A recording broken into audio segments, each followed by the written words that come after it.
When people ask who's ahead in AI, the cleanest place to look isn't a leaderboard, it's computational power, as in the data centers, chips, and networks that actually train and run the models. But in 2025, a new constraint is looming: electricity. Today, we break down how to read compute capacity, why the numbers can mislead, and where the grid becomes the next battleground for AI scaling. So, first, also feel free to read the source yourself. It's cited in the description as per usual, and please feel free to let me know what your big takeaways are from this as well. The whole point of these is to kind of get information out, learn a bit more, and just kind of gain a better understanding on the world we live in, more or less.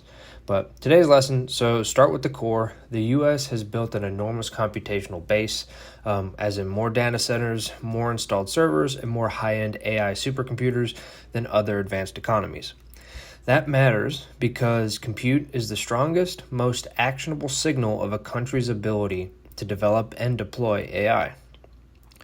At the same time, two caveats keep us honest. First, the popular supercomputer lists are partial and self-reported, and China stopped reporting after 2023, so the shares can be fragile. Second, even if you can buy GPUs and build the data centers, you still need electricity and transmission to feed them, and that's where the bottleneck is forming. So what this footprint kind of looks like, so U.S. data center construction surged over the last decade. By 2024, the U.S. hosted about 449 data centers, with the EU being at about 2,250, the UK at 484, and China at 379. And the U.S. added 5.8 gigawatts of capacity in 2024 alone, with the EU being at 1.6 gigawatts and the UK at 0.2 gigawatts. So on a per capita basis, the installed server base for the U.S. is about 99.9 per 1,000 people, which is well above their peers. So these are direct markers of training and inference capacity.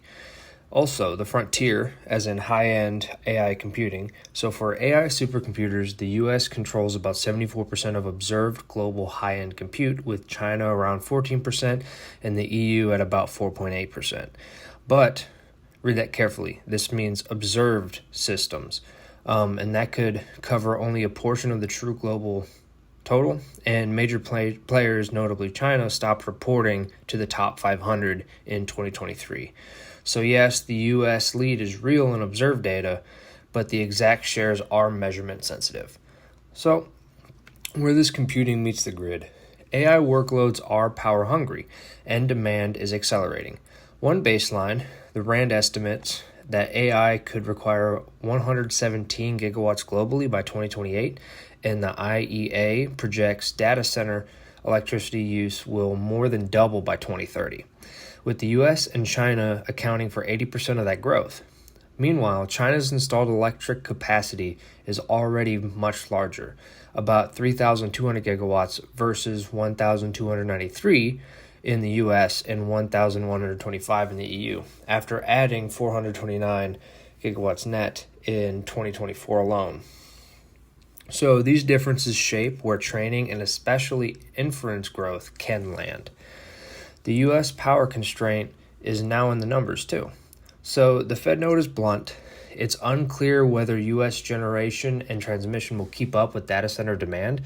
Today's installed data centers already account for about 8.9% of average U.S. energy use, with the EU being at 4.8% and China at 2.3%.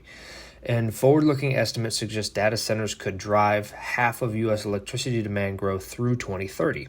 Essentially, the bottleneck isn't just chips, it's power plants, wires, and interconnect queues, the transmission lines, and centers. So, also, mind the measurement traps. So even the best compute stats have seams. The top 500 is a rotating, self-reported list, with China not reporting since 2023, and that can overstate others by constructions, as in other countries.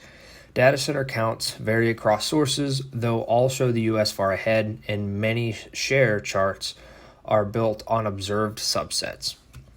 What else can kind of slow this scale? So beyond raw electrons, permitting and sitting slow new capacity coming online, state and local rules, environmental reviews, and transmission build-outs stretch timelines. That's why you'll see power-rich but underutilized areas trying to attract data centers, and why regions with fast interconnects get outsized AI growth. So in conclusion, if compute is kind of the engine of AI, power is the fuel line, and in 2025, that line is tight. So the U.S. lead in data centers, installed servers, and observed high-end AI compute is clear, but the speed of further scale will hinge on electricity, generation, grid capacity, and interconnection. China's big power system is a strategic counterweight even as U.S. firms dominate frontier computing and infrastructure today. The practical takeaway is when you evaluate AI capacity, pair computing indicators with power realities, and always check the measurement caveats behind the charts themselves. So with that, I'll leave this one here, and I'll see you guys on the next one.